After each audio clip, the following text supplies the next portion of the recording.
On ne le dira jamais assez, que les institutions demeurent et les hommes passent. La retraite, la démission, le licenciement ou la mort sont les différents cas de figure.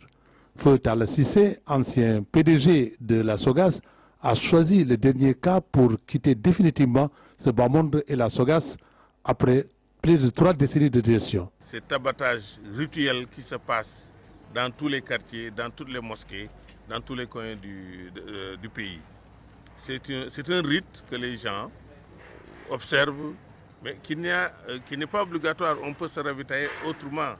D'abord, ça leur confère une légitimité, ce n'est pas un abattage clandestin, ça leur confère aussi la sécurité alimentaire, ce qui est très important parce qu'il y a toujours le contrôle vétérinaire qui est là.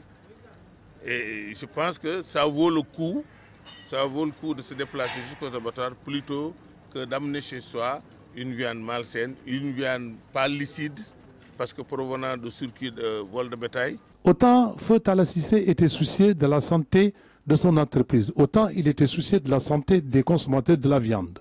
C'est pourquoi Talla Cissé a en bandoulière le combat contre l'abattage clandestin et la sensibilisation des populations. Pour la seule région de Dakar, on peut dire que plus de 50% des animaux qui sont introduits et destinés à la boucherie sont abattus en dehors des abattoirs. L'ampleur du fléau est telle qu'aucun Dakarois achetant de la viande sur le marché local peut affirmer n'avoir jamais mangé de la viande provenant de l'abattage clandestin.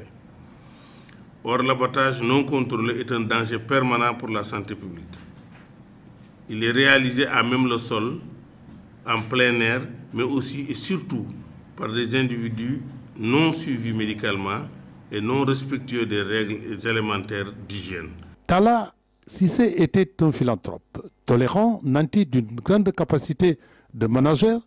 Il est aussi un rassembleur attesté par le bon climat social à la SOGAS.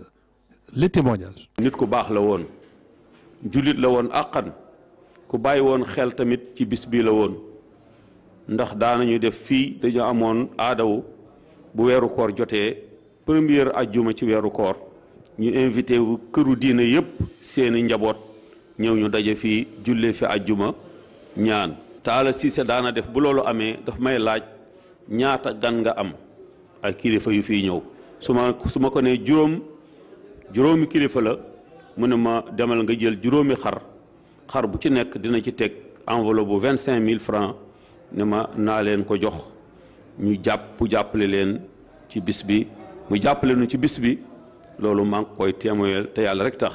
Cissé nekk na nit koo xam ne képp koo xam ni ñëw nga ci moom booy génn doo mer buggul kenn ku mer noonu la yaatalee boppam téye nit ñi te élevage boo ko téye presque téye nga poumon bi yëpp. parce que kay sàmm jur gi ba fa ñuy lekk yàpp bi abattoir yi moo koy doxal donc bu fi nekkee man Samba Kor Sarr premier directeur bi nekk naa xale fekk ko fii ba moom ni mu ñëwee jàmm ji mu fi indi amul kenn ku mu si indi te jàmm moo yore réew jàmm jooju yàlla na ko yàlla fay man son wàllu bopp def na ci man loo xam ni vraiment même ci may mbokk defuñu ko ci man. Talla Cissé a laissé certes un vide à la SOGAS.